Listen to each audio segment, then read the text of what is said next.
Hello, today we will guide you through how to edit or undo a reconciliation in QuickBooks Online.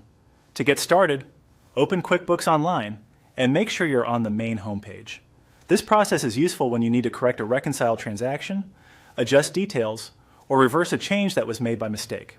As you go through this, it's a good idea to work carefully since reconciliation changes can affect your account balances and reporting. Once you're in QuickBooks, move to the top right corner of the screen and click the Settings icon. This is where you can access many of the company and accounting tools you'll need. From the Settings menu, select Chart of Accounts. The Chart of Accounts is the area where all of your financial accounts are listed, including bank accounts, credit cards, and other account types. Since reconciliations are tied to specific accounts, this is the right place to begin.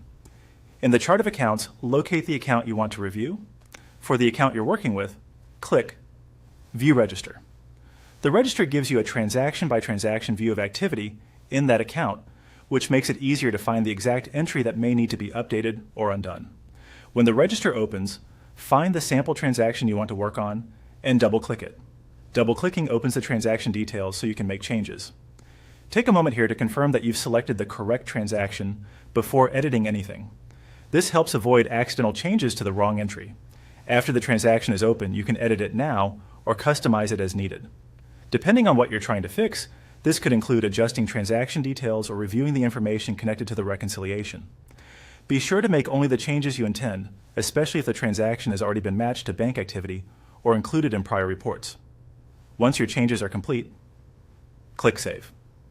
Saving applies the update to the transaction and keeps your register current.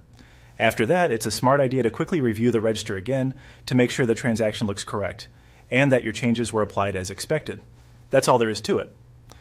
By going into Settings, opening the Chart of Accounts, viewing the account register, opening the transaction, making your edits, and saving, you can update a reconciled transaction directly in QuickBooks Online. If you're making several corrections, move slowly and review each one carefully so your records stay accurate.